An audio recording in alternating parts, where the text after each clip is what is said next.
I think the noon whistle isn't quite blowing here in Fort Atkinson yet, but the computer says 12 o'clock. So let me say that this is Steve Larson, one of the members of the editorial staff of Hoard's Dairyman, welcoming you to our monthly webinar, part of our ongoing series. Today we're very happy to have with us Larry Tranel from Iowa State University. Speaking on his topic, is robotic milking a good deal?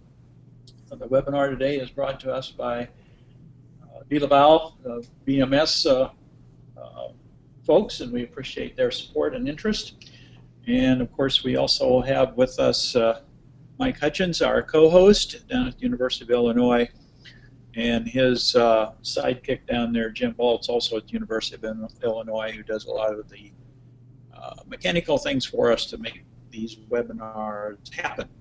So again, welcome to all of you that are with us today. It's a nice big group out there that are listening along with you, and we sure appreciate that. And now I will call on Mike Hutchins to kick things off for us and introduce our presenter today. Well, thank you very much, Steve. It's really my honor and pleasure to introduce a colleague and co-worker, Larry Tranel from Iowa State University. Larry grew up on a Wisconsin dairy farm and graduated from the University of Wisconsin-Platteville with both his master's and his bachelor's degree in 1986 and master's in 1988. For 10 years then he worked with the University of Wisconsin Extension as a dairy farm management area, and for the last 14 years has served as the dairy field specialist with Iowa State University and Extension Outreach, primarily in the northeastern part of Iowa, which is, of course, one of the major dairy areas for the state of Iowa. I've had a chance to work with Larry at the four-state Extension Conference and group as far as that goes. He's a valuable member of that group, very strong in the ag econ or dairy economics area, does a lot of things in budgeting, a lot of things in pasture, and of course now has gotten heavily into the various milking systems.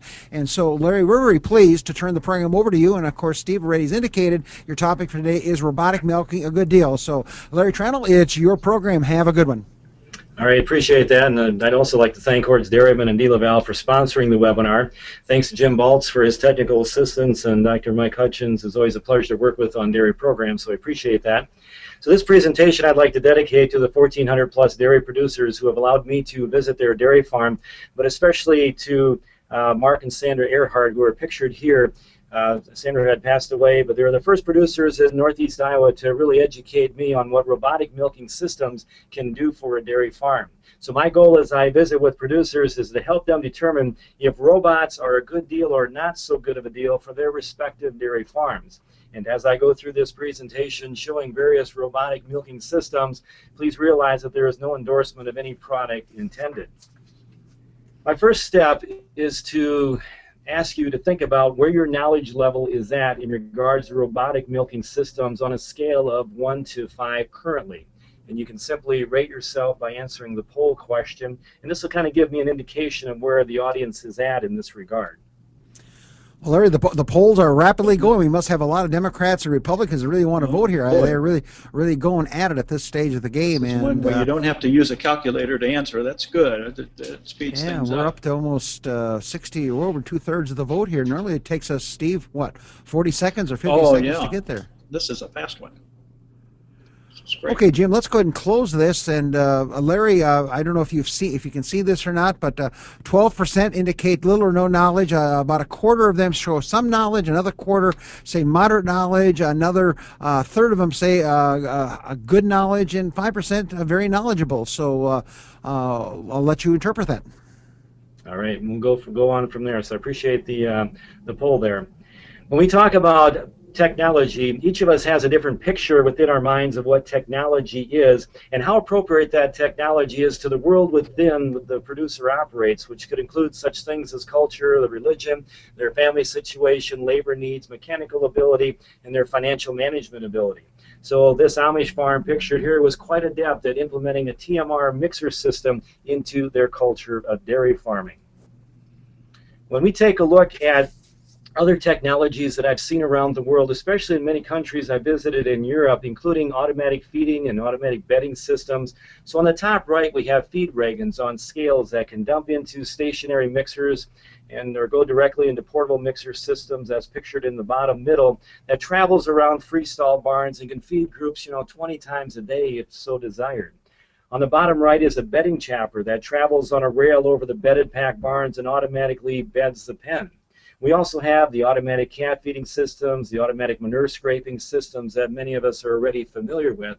But the point of all this is that robotic milking systems are just another part of the dairy automation puzzle. Based on various sources of data that I've been privy to and have seen and heard, there seems to be around somewhere in the neighborhood of 22,000 robotic milking units in operation around the world in 2013, which would put it right on the past trend line with the yellow star that's depicted. And I expect the annual growth of anywhere from 20 to 35% that we've seen in previous years. Now, Lely promotes having about 16,000 of these in operation, or about 70% of the total, which is denoted by the red star. Using that rule of 72 and about a 24% growth, the number of robots should actually double about every 3 years. When we take a look at the system of evaluating a technology, we need to realize its implications in various aspects. And so, for instance, it seems on our particular farms, the cash flow ability of a robotic milking system could range anywhere from a negative $50,000 up to a positive $20,000, depending on the number of robots, the hired labor situation, and especially the length of the loan. Now, the net financial impact, looking at the increases and decreases of various incomes and expenses, including the capital cost of interest and depreciation, can vary from an estimated negative $25,000 to a positive $35,000. We add some dollars in for quality of life improvement, and another $10,000, $25,000 could be added to the positive side of the equation. When we take a look at making a decision to put in this robotic milking system for 120, 140 cows, one really needs to decipher the difference between the cash flow and the net financial impact, not forgetting about the quality of life benefits as well. Now, this original slide from Dr. David Kummel from the University of Wisconsin depicts the cost of a tie stall barn, here denoted by TS, with no capital costs even used for the old stall barn, only the labor. Next, we have the low-cost parlors, the medium-cost parlors, the high-cost parlors, and finally the new parlor on the right. The green portion represents the capital costs. The blue portion represents the labor. In 2012, our Iowa State University Extension and Outreach Dairy Team compared our survey data to this graph with the average low-cost parlor costing about 95 cents per hundredweight to milk cows with labor and capital costs included, which is pretty similar to Dave Kummel's data from years earlier. Tie stall barns had costs closer to $1.83 per hundredweight. And the big question, though, is how robotic milking systems compare based on our 2012 surveys of current producers. The robotic milking system has a cost range of $1.77 up to $2.06 per hundredweight, with only 35 cents per hundredweight of that actually being labor. Thus, many have a hard time believing that robots can actually be pretty cost competitive to even tie stall barns, high-cost parlors, and brand new parlors. It is tough to beat our Trans-Iowa low-cost milking parlor designed for both cost and labor efficiency, but depending on your current milking system, robots can be cost competitive, to most people's surprise, relative to other options producers have for milking their cows. Now, more information can be found on low-cost parlors and robotic milking systems on the website that's listed here. But let's first compare a tie stall barn to these others. And even if you give me the tie stall barn, due to the high labor cost, I personally don't feel like I can afford to milk in one unless I have a really small herd. So then we move on to the low-cost parlor shown on the left that this producer built himself. Now, this employee here can milk 70 to 80 high-producing dairy cows in an hour by himself. Now, parlors like this can have paybacks anywhere from a year to 15 years, depending on how much labor savings and building costs are actually put into it. Now, on the right, we have an Instantech robot. Many robotic milking installations can have payback periods in that 6, 7, 8, up to 15 years, depending mostly on how much labor is saved, the investment costs they put into it, and again, how much milk production can actually be increased with it as well. So even though today I'm not at my hobby of announcing basketball games, let's introduce the starting lineups for today's session. There are 4 companies, to my knowledge, in the U.S. currently marketing robotic milking systems. GEA Westphalia Surge is pictured up here in the top left with their Milk First system. It's unique in that it can handle up to 5 inline boxes with one robot as the robot moves on a track from one box to the next, attaching units using our familiar takeoff system to detach. The Lely system has 1 robot per box and is unique in its straight in and straight out design with the A4 model. DeLaValve has its VMS system that's very comparable to the Lely in basic operation, though many features is unique to theirs as well. And then we also have the Galaxy Starline with the Astria from Incentec, which is unique in that one robotic arm services 2 boxes, but rather than being in line, the boxes are across an aisle from each other. Vomatic is having their MRS1 being developed, the GM and Liberty system from Zenith. There's other companies in Europe that also have versions of robots, but those are the 4 basic ones with robotic or with Vomatic coming back into the game at some point in time here as well.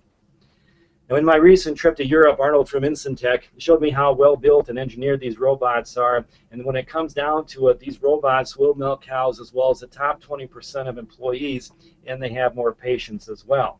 But they can also have their breakdowns and their pretty hefty repair costs with them as well.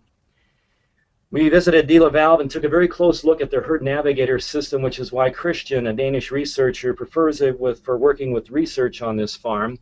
Miss Torp, pictured here on the top right, is checking something on the system as we visited her, and I was intrigued to see that each cow could actually be given a dose of treatment for ketosis automatically as this cow moves through the robot here. We caught Tone celebrating his 35th birthday and giving a good feel for the management system that's available and the management system that he's able to use with his guided flow system with his GIA. Now, I went to Europe thinking that free flow was the way to go. And I came back from Europe thinking guided flow is the way to go, as the guided flow system allows producers to do some pretty neat things with cow management. So producers thinking about a robotic milking system, I simply ask you to check out both systems from all the companies before making a final decision. And there are also many single box systems around the world as well. And these single box systems have been successfully built in new freestall barns, retrofitted into both tie stall and also freestall barns. And if you are considering retrofitting a robot, please consult with knowledgeable people outside even the robot companies as well to critique floor plans to make sure that feeding and lying space, cow comfort, ventilation, and other important factors are considered in this plan. On one plan that I consulted with, left a foot or so or less of feeding space per cow, which I feel would have been a very expensive disaster. And don't rule out the adding of a robot to a tie stall barn, as I have designed some creative ways to do that as well. In this picture, the area around the robot needs to have a very open feel to it, again well lit with adequate space for cow movement. A holding area with one-way gates holds the fetch cows, an exit alley that allows submissive cows to walk away from this robot without being intimidated by a boss cow is extremely important to the design, or they may not want to either enter or leave the robot. Now, Ben from Belgium shows why he feels guided flow is the way to go. The robots are in the bottom left with gates that guide the cows to the feeding area to the various pen areas in the barn. And this GIA system was a very simple yet very effective guided flow design. Again, not saying one is better than the other, but definitely look into the engineering of the various companies for the guided flow as an alternative to the free flow trend that we seem to have here in the States. Now, pictured here is a sort gate for grazing. Now, this sort gate is an example of how a guided flow system can work for both pasture, or this gate could be in the barn as well. As a cow attempts to leave to pasture or the feed bunk, the sort gate will ID the cow and determine if she can go to the pasture or the feed bunk, or is returned back to the robot area so she can be milked before she's allowed to eat or go to grazing. Cows that don't voluntarily visit the robot become known as fetch cows, meaning at some point the producer may need to go into the pen and put these fetch cows into a holding area that only has one way out, which is through the robot first. Now, the green area here, as my arrow picks out on the left on this floor plan, this is where the robotic milkers sit. To the right of the holding is this holding area here for the cows, and where the cows are entering and leaving these gates, I realize this is a small print, but you can see where the cows are entering or leaving these gates. The arrow shows the direction of the cow traffic or the direction of the one-way gates. So this farm plan is actually in the Netherlands, and this Dutch producer also grazes so that these cows leave the freestall barn over here on the top right to go out to grazing. So each morning, as an example here, the cows are chased into this freestall area, and then they get sorted as they pass through these one-way gates to the holding area. And as they get sorted, they can go into sick cow pens, they can go into the breeding pen, they can be milked, they can go to the feed bunk out here where they're feeding the TMR or the PMR, and then they can go to grazing as desired. So the dry cows or sometimes transition cows can have their own pen, and even the cows that aren't in training can get feed in the robot a few days before calving, even though they won't get milked. And it's amazing what management can be done in this guided flow system simply by changing a few settings on the computer. So let's step back and say, how do these robots work?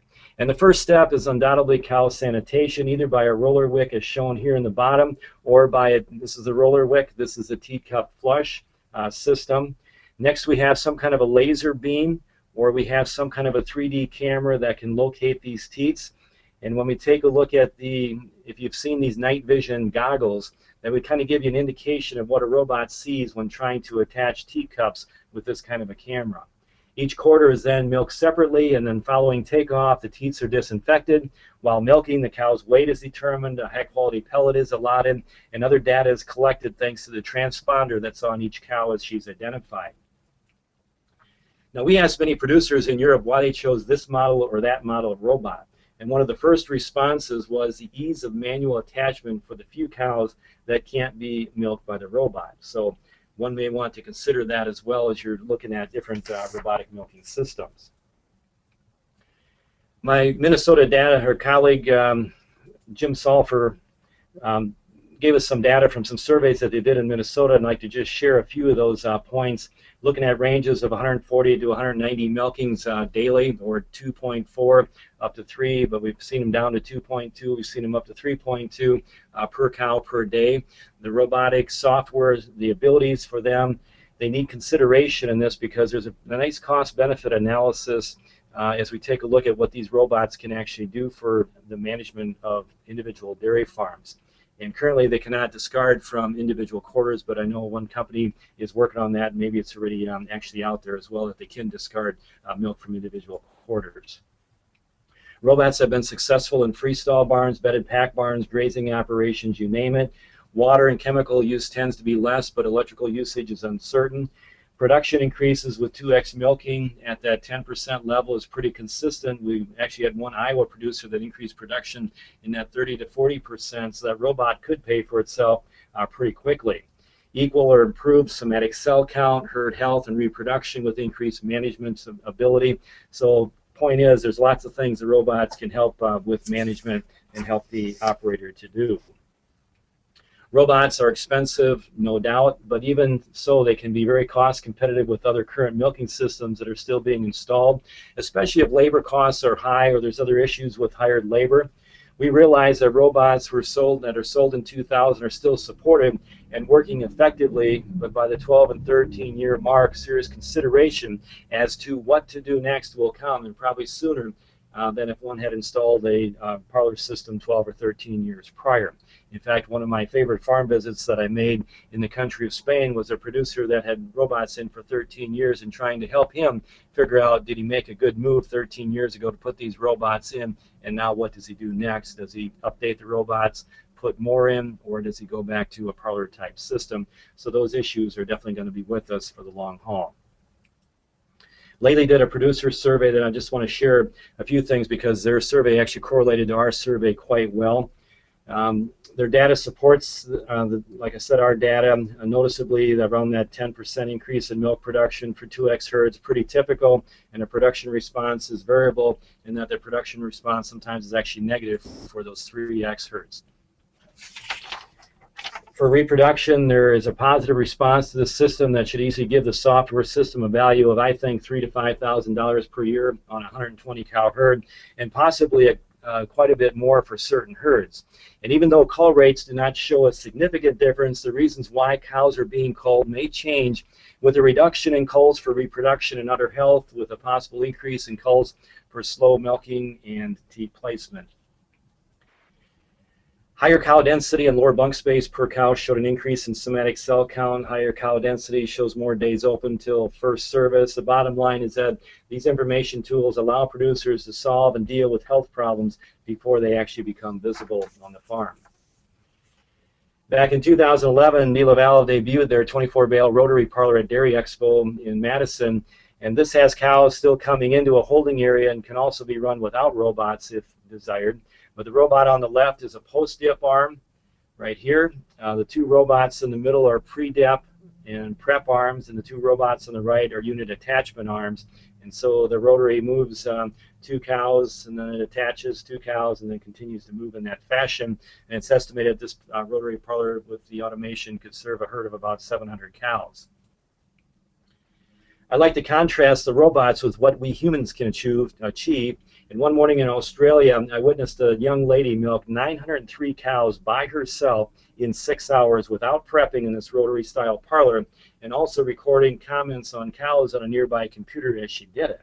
Now, if we could only clone her, as that would be over 150 cows or 4,500 hundredweights per person per hour, we probably would not be talking about robots.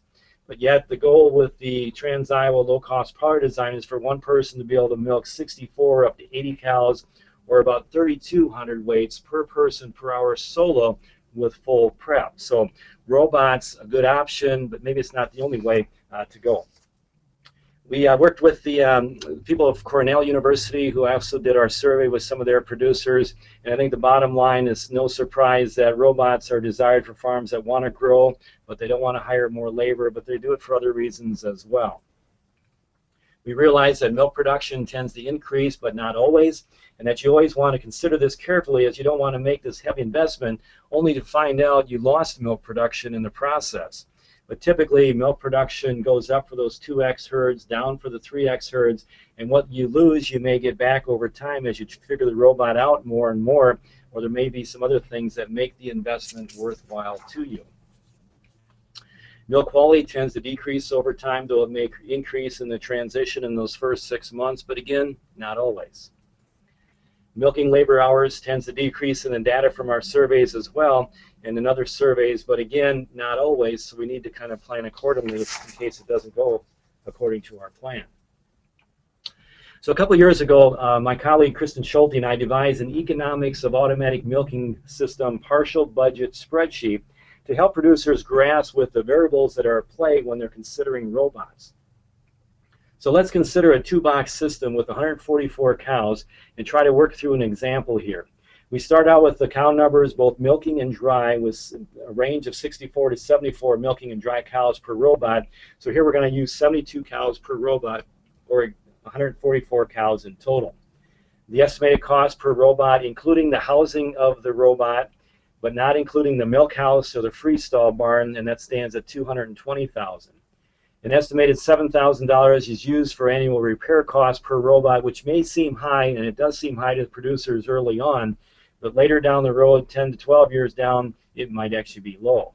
So 2 robots are needed with this capacity that we're looking for here.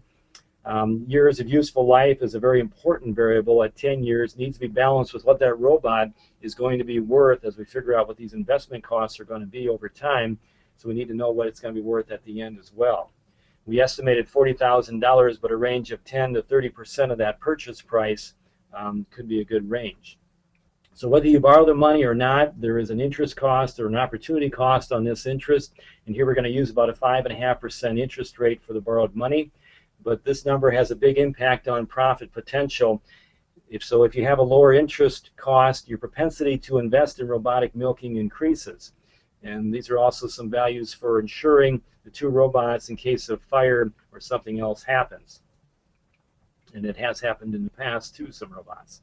Then let's take a look at robotic changes, because the labor will definitely change with the robotic milking system. Producers implementing robotic milking systems on average are milking less than 30 cows per person per hour.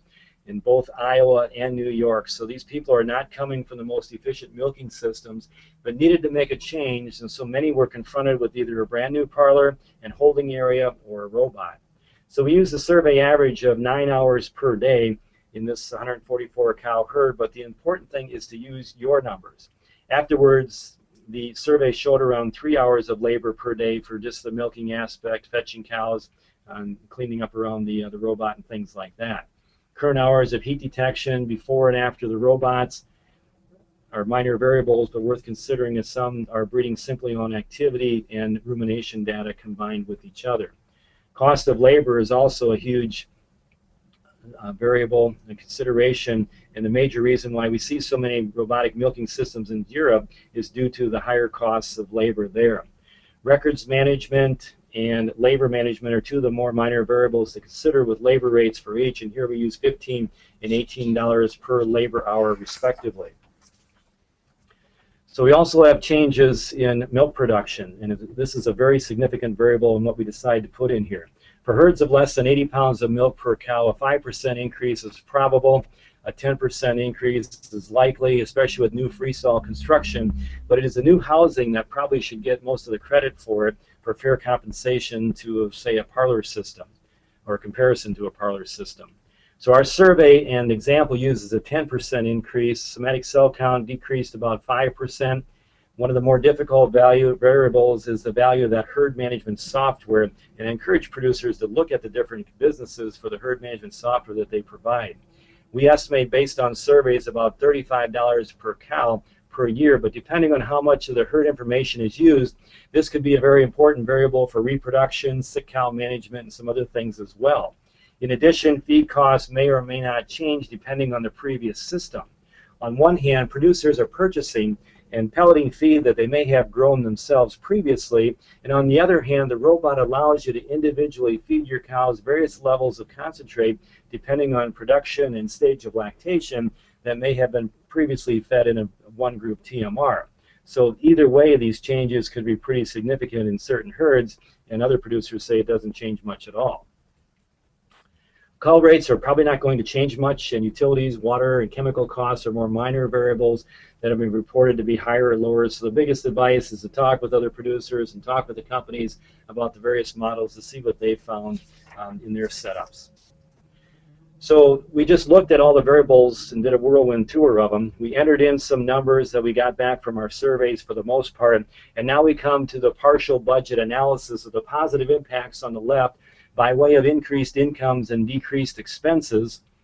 We accounted for the increased milk production, the premiums, the cull cow sales, and the software as incomes in the amount of $63,489, and the reduced labor and management as reduced expenses, as we go further down on the left, in the amount of $38,982, for a total positive impact of $102,471 by implementing these two robots on this farm. So now if we take a look on the right side, when we take a look at the things such as the increase, the capital recovery cost of the robots, and the big one, which is the big one, along with the repairs, the insurance costs, increased feeding costs, another big one, the cow replacement cost, which is negative because the cull rate actually went down a little bit, the increased utilities and supplies, increased records management, for total increased expenses of $101,080. We didn't expect any decreased income, so our net financial impact after all that was a whopping $1,391 in this example.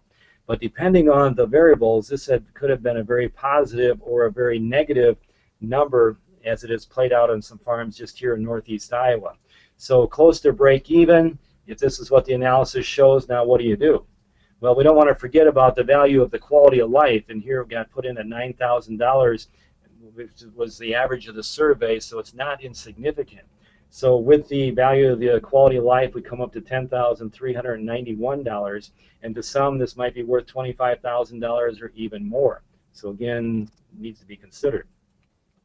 Now this slide with the green arrows depicts if each variable was increased by 10%. So those variables with the green arrows are the ones that change more than $1,000 either way with that 10% change in values. So the change in the cost of the robot, the milk price, the years of useful life, those labor rates, the current milking times, and the projected change in milk production are variables that can change quite dramatically. So again, it's important to understand the variables and the anticipated changes when adopting a robotic milking system.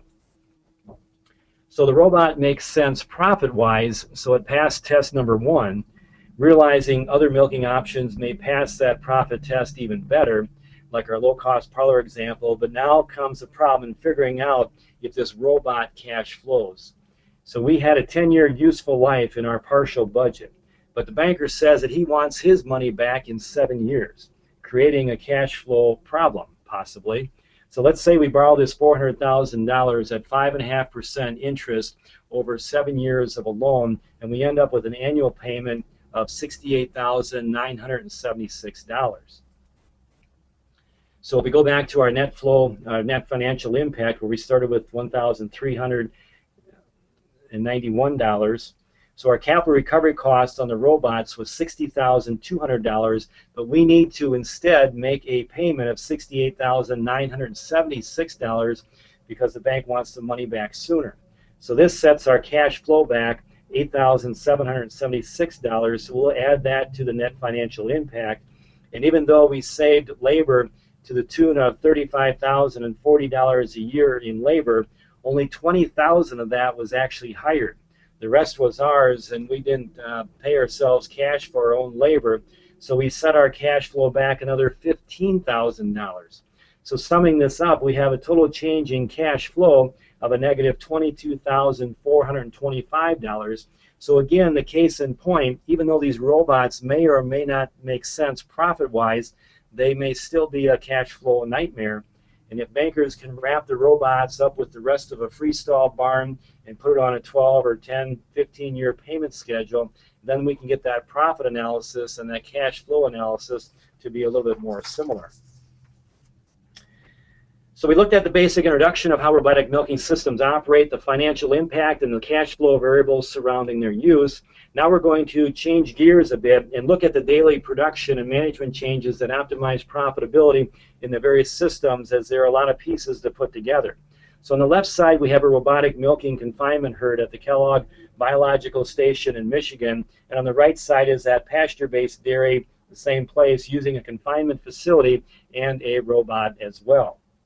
The key is that robots can be successfully managed with pasture or confinement, as both types of operations strive to optimize the occupation time of the robot and also maximize the milk flow per robot. The confinement herds will strive for 55 to 64 cows per robot with higher milk production levels and greater milking frequency. And the pasture-based system cows may have more cows, less production per cow, and possibly less milking frequency, as well as these cows are spending more time out at pasture eating grass. At the station, the pasture-based cows on the left side of the freestall barn here, and the confinement cows are on the right side, so they're both in the same barn here. Compost bedded packs can also be successful as long as those cows stay relatively clean. Each cow wears a transponder that gives her an identification for the individual grain feeding, and the data that's collected with milk conductivity, the production, the body weight, the grain eaten, etc. Rumination data and activity monitoring also aids in identifying sick cows or cows that are in heat. And so again, this software system has some great economic value with it as well. So now I'm going to pick out one of the systems here. This is the Lely dashboard. So instead of milking cows, our question is, what's this manager going to be doing? On average, an extra 15 to 30 minutes a day is going to be spent looking at dashboard data. Starting on the top row left to the right, one sees total milk production in the last 24 hours with the last 7 days right here in parentheses. Followed by milk per cow per day, milking frequency today versus yesterday, robot refusals, milking failures, milk separated, concentrate fed, rest feed, concentrate, so that's basically feed that's supposed to be eaten, but the cows didn't come to the robot to get it. The fat and protein percentages and ratio, the milking speed, box time per visit, and rumination activity, which when combined with the activity monitoring really does give a good indication of when this cow is in heat. So again, just an example of some of the information we can pick out on the information systems. The treatment time is time that's spent prepping and post-dipping cows in hours per day. So the free time is hours the robot is idle or not treating or milking cows. And one can rearrange these reports to look at what seems most important to each producer, but it is key for the manager to continue to look for ways to increase ways to reduce that free time and cows wasting time in the robot, which is part of the reason some people go to the guided flow systems, because we do want to try to achieve those goals of 4,500 and some up to even 6,000 pounds of milk per robot per day. We also realize that barn design is pretty darn important to improve robot usage, so consider it carefully. Automatic scrapers or slats are the preferred manure method, so cows are actually disturbed less.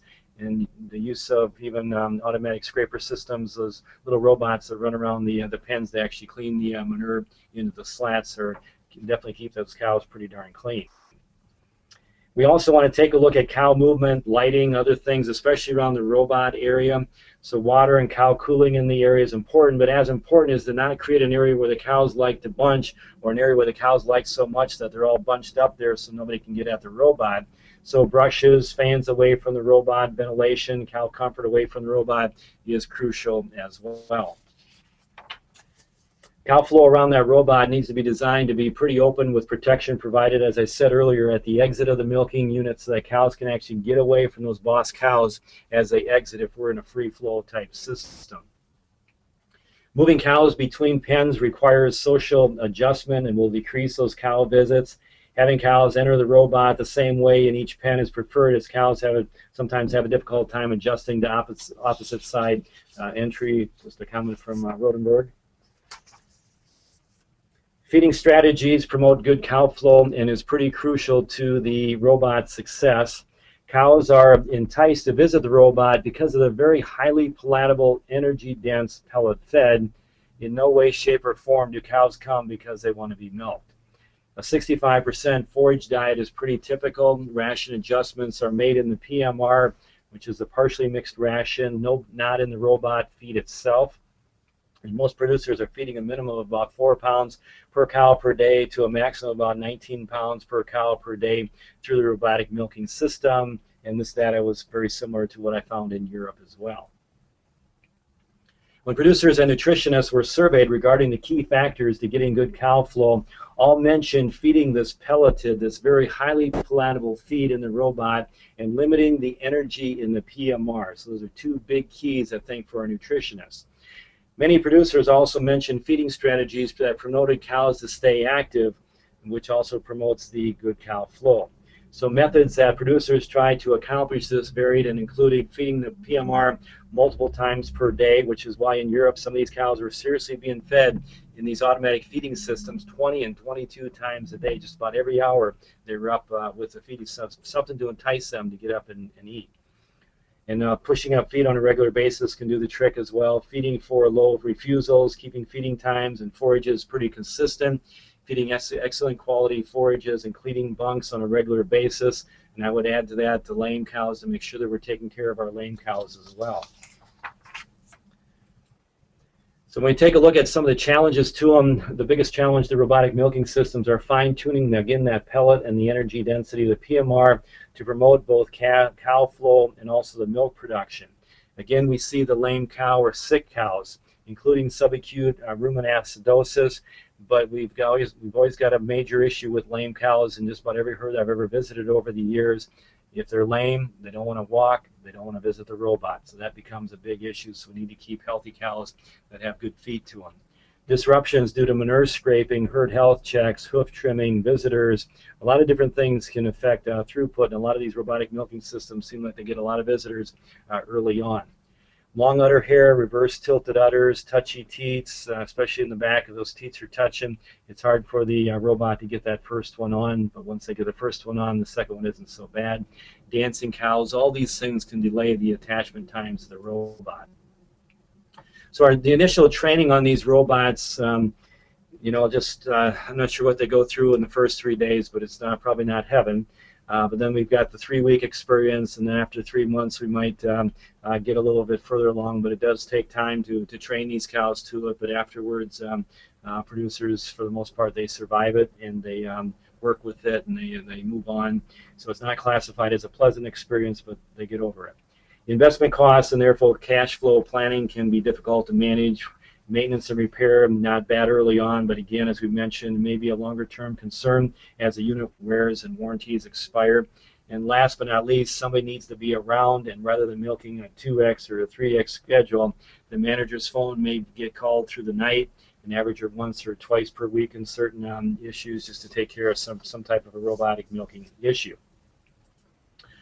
So with that, the bottom line is that both cows and people like these robots, and now that we have a pretty good feel that they can be economically competitive, the interest and the use of robots is expected to continue to grow, not just in a small way, but exponentially. And in the words of one of our early adapters of robotic milking technology, again, Mark and the late Sandra Earhart, it's the people adapting that's taking longer, accepting the fact that the robot is really doing it, but it's a different kind of work. We spend more time analyzing the key performance indicators and learning how to interpret the reports and all the data that the computer gives us. So there's a lot of valuable information into the producer insight that we have at our disposal with neighbors and others that have put robotic milking systems in. So my last step is to ask you to think about where your knowledge level is at in regards to robotic milking systems, again on that same scale of 1 to 5, now that I've shared what I know. So you can simply rate yourself by answering the poll question, and this will kind of give me an indication of where the audience is at in this regard and help me know if I've assisted your learning through this webinar. Very good. We're off and running again, and we're voting. voting, although it's coming in pretty fast, Steve. Yeah, it is, and the knowledge level has shifted, Larry. It looks very good. So, Mike, let's see, we're about 2/3 voted. Yeah, I think we can pretty much close it off, Jim. So let's close the polls, and the numbers are now. And Steve, I didn't write down the first numbers. I didn't either. Little or no knowledge, 1%, Larry. I'm not sure you can see this information. Some knowledge, 8%. Moderate knowledge, 35%. I believe it was 20. Those first two are quarters, if I recall correctly. Number 2, some knowledge was 25% knowledgeable. Good knowledge was about 1/3, and highly knowledgeable was, I think, 5%. Now we're up to 14. So, gee, it looks like Larry, you'll get a big raise as far as that goes. Yeah, Can you share that with my boss there, Mike? Share that with your boss as far as that goes as well. So as we close up here, Mike, then I want to thank Jim, yourself, Mike, Hoard, and D. LaValle for sponsoring the webinar. And on behalf of Iowa State University Extension Outreach, just thanks everybody for attending. And so now I think we're going to open up to questions. That's right. Very Let's good. Bring up the next PowerPoint if you can, Larry. At this point, Larry. You're in charge. Okay. Steve? So back. Steve Larson here again. Larry, thank you so much for, lots of good information, observations, and some data. That was a real nice package of to update us all on robotic milking. Great job, and we appreciate D. LaValle's support of the program as well. This is, as you can see here, just a word about our future webinars. September 9, new concept in mastitis control. Pam Rurg, University of Wisconsin, popular presenter from the past, coming back, being sponsored by Beringer Ingelheim.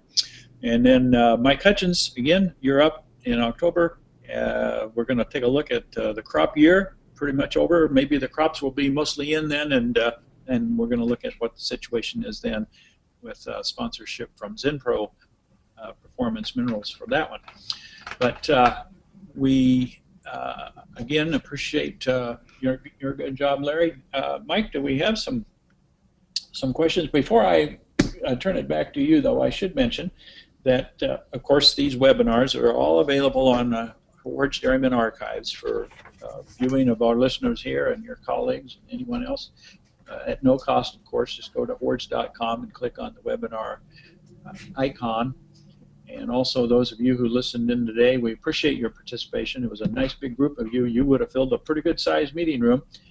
And you'll be getting a survey here in the next couple of days that will give you the opportunity to give us a little feedback as well on the survey, on the webinar today, so that we can plan future webinars to meet your needs. So with those comments, Mike, do we have some questions yet? Yeah, we do. There are some questions here. Larry, can you click to our last PowerPoint, and we want to make sure that we continue to recognize our sponsorship, as Steve has pointed out and Larry has recognized. Without them, these webinars could not be made available to you on a free of charge basis. As far as that goes, questions are coming in at this point.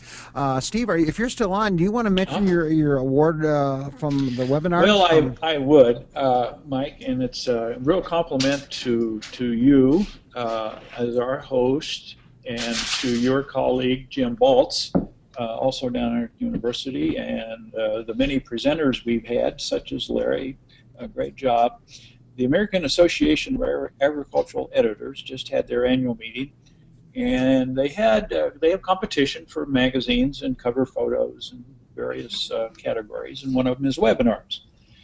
And we were very pleased to learn that Hoard's Dairyman, our webinar series, got first, second, and third in the competition for webinars. So they were well received by the judges. They've been greatly received by listeners and people who view our archives, and we appreciate that. It's very gratifying, and we should certainly show appreciation to all who have made our webinars possible.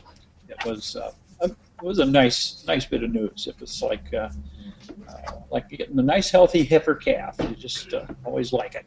So that was good. Okay, Mike. Very good. One other quick thing. Look at your last issue, your August 10th issue of Hoard's Dairyman, and you're going to see we're going to have a workshop at the Hoard's Dairyman farm during Expo Week. I believe it's the Thursday of that week, and it has limited enrollment, but we would do a hands-on lab, and myself, along with Jim Baltz, Dick Wallace, Steve will be there as well.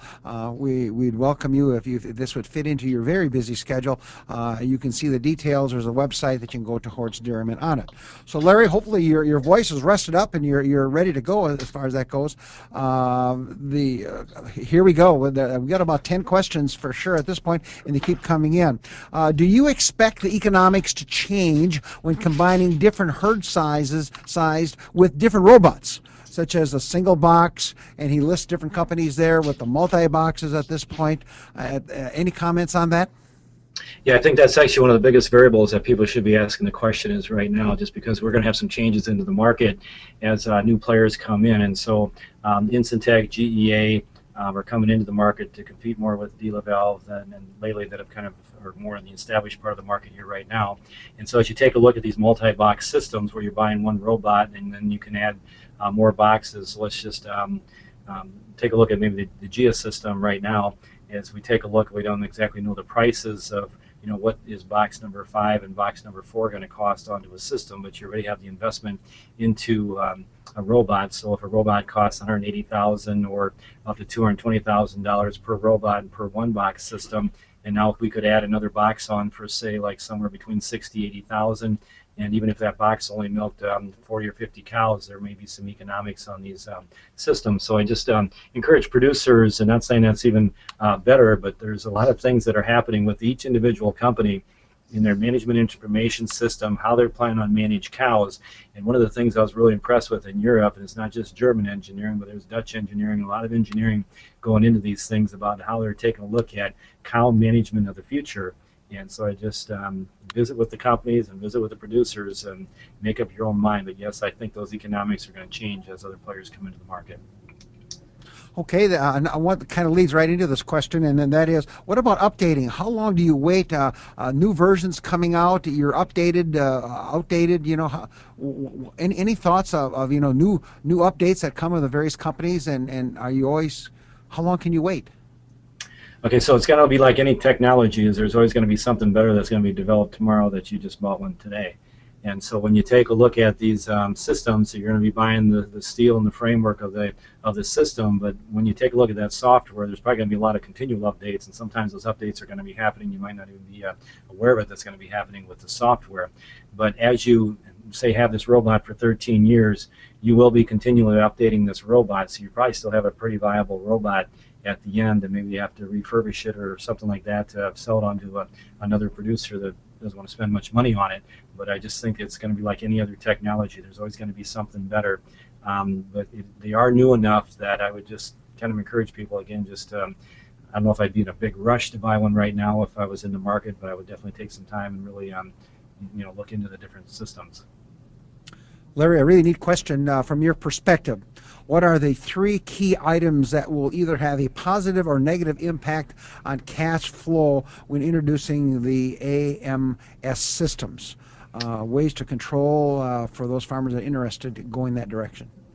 Okay, so the first thing I would say is just the initial investment minus the expected value at the end, and that's where we're going to get the amount that you're going to lose in the word depreciation. So that's probably the biggest thing I would take a look at. The second thing I would take a look at is the interest rate. So we have beginning farmers that might actually have a higher propensity to buy a robot than some established farmers, because if they can get beginning farmer loans for some very low interest rates, they may have a propensity. So that interest rate comes with that young beginning farmer loan. It also comes from our older established farmers that may not have a high cost of that interest. Maybe that money is just sitting in some kind of a bank account someplace getting 1 or 2%, so they may have a propensity to do it. But interest rate plays in there pretty heavily.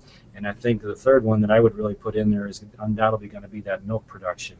If I'm going to get 10% increase on milk production, I can almost, if I could guarantee that, then I've got a pretty high propensity to put a robotic milking system, if it is indeed the robot that's going to create this 10% and not the new freestall barn or something else, because I could still put up that new freestall barn and get that extra 6 or 8 pounds of milk and then still put in my low-cost parlor and maybe be further ahead long term down the road. So those would be my 3 Another fun things. question just popped up, Larry. Do you have an idea of how many or what % of the farms who implemented a robotic system would do it again? What's your read as you talk to people who've done it? In working with robotic milking systems over the last 4 to 5 years, I would say that I probably only met 1 or 2 producers, or even heard of 1 or 2 producers that regretted the decision.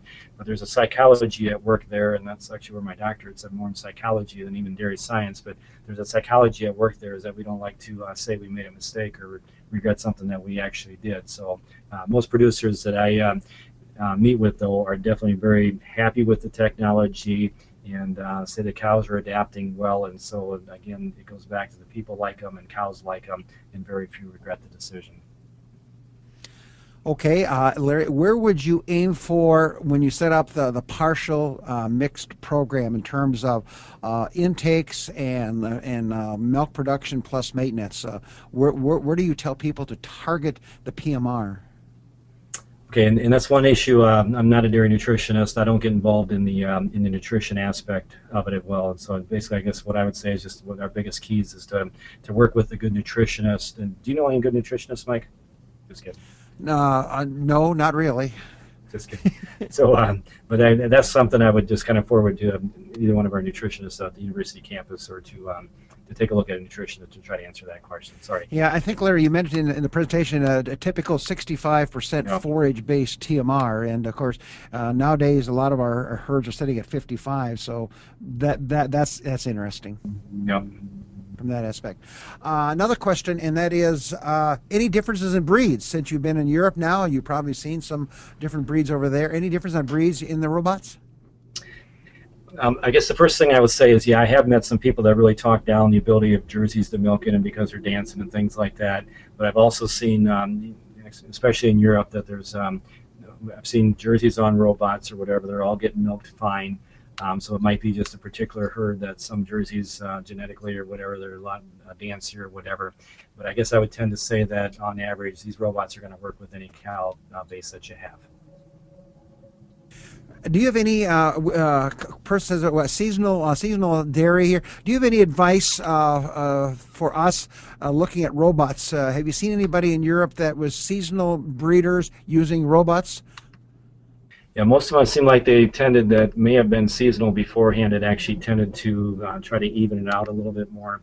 And so there's a few that would just take a look at, maybe they're not calving quite as many in like July and August, or not calving quite as many in January and February, where our cows are just having a tougher time, and to try to work through it. So they may have some months where they may not try to do it, but I hadn't met any that were going like completely seasonal with a robot, no. I'm guessing, Larry, that that would be a killer. That if if you're not milking for 6 or 8 weeks, then your robots are just standing there, not doing anything. Is that correct? Yeah, and if you are sitting here for 6 or 8 weeks and you get that kind of vacation, then maybe you don't need the vacation from the robot during the year either. So. You may have touched on this briefly, Larry. Here, in fact, if you're curious, you're losing ground here. We're getting more questions answered. What is just kidding? What is the best way to help cows adapt to the robot? The best way to get the cows to adapt to the robot. So the systems where I've seen, and I think a lot of the companies are doing a very nice job, and I mean a very nice job of actually having a trained person that's going from one system to the next, and actually being on site those first 3 to 6 days as these robots are being used. But the systems that actually start bringing these cows through here a couple days before they're actually going to get milked in the robot, and just really try to welcome the cows in there with whatever they can do to just kind of welcome those cows in there. But just it's going to take almost a trained person to actually work with these people to actually get those cows through the robots those first few days.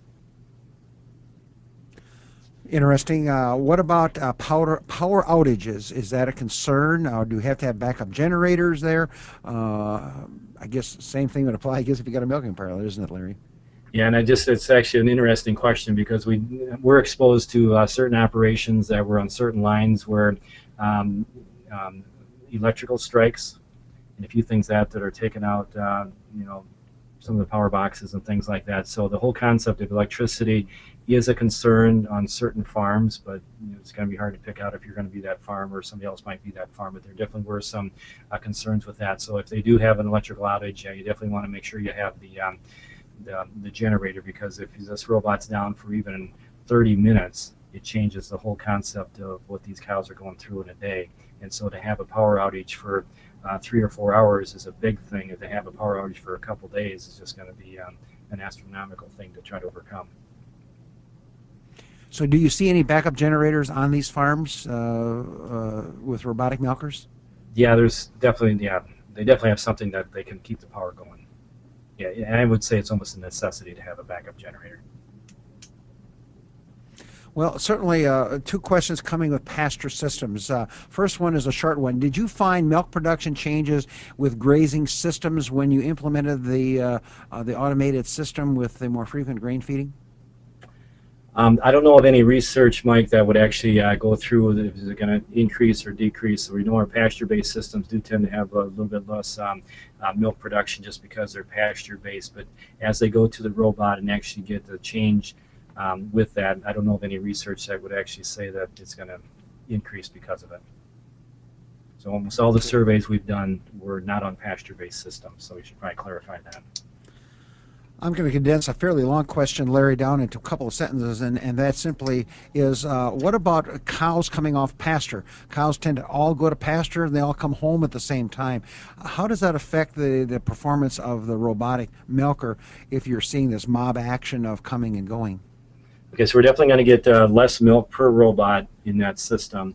And so I think probably some of the better systems I saw were actually in Europe, where they're basically sending the cows out, but they're actually running those cows through those guided gates first. And so there's actually a pretty good group of cows that's still left by the robot to be milked. But to my surprise is that there is some periods of 2 hours, sometimes 3 hours during the day where there wasn't any cows around the robot whatsoever. So that's completely going to change the dynamics and the ability of that cow or that robot to actually harvest as much milk as what we could do in a confinement system. So there definitely is more challenges with that. But the producers in Europe they just seemed okay with that. And we do have some pasture-based systems. I was just out in New York a little bit ago and met with a producer with 2 robots on pasture. And he had about 90 cows on 2 robots, which I'm sure part of the reason for that is not just he didn't want to milk anymore, but also because those cows how many can they do when the cows are away from those robots for a while. Okay, Jim Ball said no more questions. He's shutting down the questions at this point. Let's see how many of these we'll get through, Larry, because we're good. We honor the 1 o'clock pretty carefully. Interesting question. Have you noticed any differences in farmer attitudes based on difference in brands? You know what I'm saying? People are saying, did you notice any differences, or are everybody pretty much up to beat on all of them? The only difference is I just noticed a lot of people pick what their neighbor has, but they're dealing with service and things like that. I guess I wouldn't say I noticed any difference in attitude. And if I was even to take a look at the four top herds that I've seen implement robotic milking systems, I could probably say pretty safely one's a Dela Valve, one's a Lely, one's a Gia, and one's an Incentec. So I think all these systems can have some very happy producers, and they all work very well. And that's why I say just there's a lot of information that this robot needs to fit you, so you got to figure out your personality and your farm, which one's going to fit best for you. A couple of feeding questions here. We'll go through them. First is it necessary to put all the grain through the robotic milker? Is there also some farms will have a magnetic or electronic grain feeder outside using the same collar to top dress extra grain there and get more grain to the cows? Any thoughts on the grain feeding strategies there? Yeah, so I mean, I think there's just as many farmers as there's that many grain feeding strategies with what they try to do as well. So yeah, there's quite a few farms that we saw both here in the States and also in Europe that actually have a separate computerized grain feeding system, because if the grain feeding is a holdup on some of these high producing cows, you don't want them holding up the robot to do that. So can we get them back out and actually fed into a grain feeder to actually get that additional? So I think that's a pretty good management move to try to work with. So not all of them have the additional grain feeder, and some are definitely the levels that vary. Like I said, showed in the surveys both in New York, and what we're finding here is that people have a lot of varying levels. So by all means, all the grain doesn't have to be fed into the robotic milking system, but it does need to be. I think we're getting to a point. It does need to be pelleted, especially where we have in the Midwest in our winters, and you get feed flowing out of some kind of a system, and you got the cows' hot air kind of blowing on that feed, so you get a lot of dust particles, and then they feed or freeze and things like that. So you can have a lot of problems if that's not a pelleted feed in the robotic milking system. In terms of trying to get better components in milk, have you any of the feeders feeding multiple pellet source? In other words, like a pellet that has more amino acids to increase milk protein versus a pellet that maybe would go to a lower producing cow. Did you see any differential distribution there? Okay, that's a good question, and I don't have any experience with that happening. I know that some of the robots can actually feed. Some are feeding two, so you can actually feed up to 4 different things into some of the robots. And so the main thing is that they're feeding a pellet that has a lot of different things in. Sometimes it's like a roasted bean that might be fed into a second portion that's mixed with the rest of the feed right there through the robot. But as for getting that far along with other things being fed within that pellet to get higher components, we'd have to talk to the nutritionist about that. 2 very quick technical questions. Location of the milk tank from the robot, is that important? I've seen variations, and I think in one installation, I mean, this milk is going probably, I bet it's going close to 100 feet or whatever. So you can make the system work, I think. So we do have a lot of retrofits and remodeled places that maybe this robot's going to go in some place that's quite a ways away from the milk house. So I guess I would just say you need to really work with the dealer in those things. It can work, and I've seen it work, and there's a way to insulate pipelines and things like that to actually make those things work. But I think we just need to be careful, because I'm not so much worried about getting the cow's milk, but it's actually getting that system clean when they need to get that system clean. Larry, we had a comment. I'm not sure you need to follow up on it, but it comes from one of our foreign colleagues saying that there's good research from Dairy New Zealand and from Future Dairy in Australia on pasture situations. Managing the pasture allocation is very important, along with the incentives you mentioned, like supplements and concentrates. So may you have to manage the allocation of pasture to encourage good flow of cattle and use of the robotic as far as that goes. Any comment on that? Yeah, I just would say that I was in both Australia and New Zealand and saw some robots there, but I really didn't prep myself on some of the research of trying to allocate the pasture. I'm just kind of thinking maybe for our Hoard's article at some point, if we get somebody from New Zealand or Australia that might want to write about that, I think it'd be good for the industry here to know that. Here's our last question, and I know I already violated Steve, our principal, at 1 o'clock. Last question, what about maintenance? Are the farmers pretty well trained to do that, or do they have to bring a technician in to do the repairings?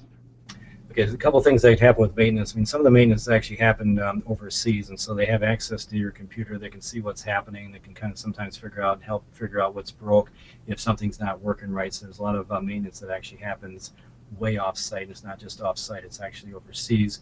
And then I think that's kind of a case in point to work with the dealer and make sure you have a dealer that can actually service the unit that they're selling, and is willing to do that at various times of the evening as well.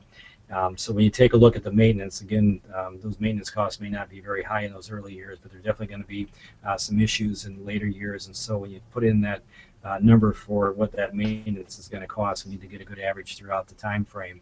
And so when we take a look at the companies as they work with producers, and I think they're doing a pretty good job too of actually bringing these producers on, training them on the system, helping them learn how to take care of some of their own maintenance, because if they don't take care at least of the basic maintenance themselves, those repair bills definitely can get extremely high. Well, Larry, we are going to turn the baton back to Steve to wrap up our webinar this afternoon. We still have a huge attendance, even running with all the questions we had, and we'll thank you very much for your time and dedication. And Steve. Yeah, you bet, Mike. One question, Larry, is that spreadsheet that you referred to available through your extension websites? People might be interested in that. The website that I shared a little bit earlier on, the spreadsheet is available there as well. It's also on the Extension Dairy Team website, and I probably should put that in the chat. But do you want to put that in the chat box quick? That's fine. We want to thank you again, Larry, for a masterful job. Great bit of information for us. Thanks again to Mike Hutchins and Jim Baltz down at the University of Illinois, and of course thanks to DeLaval for their sponsorship. We appreciate the big attendance we had at today's webinar, and we hope to have many of you back with us on September 9th when Pam Ruick, University of Wisconsin, will be talking about some of her new topics that she's involved with on mastitis control. So we thank you again for your attendance and look forward to having you with us again. That's all.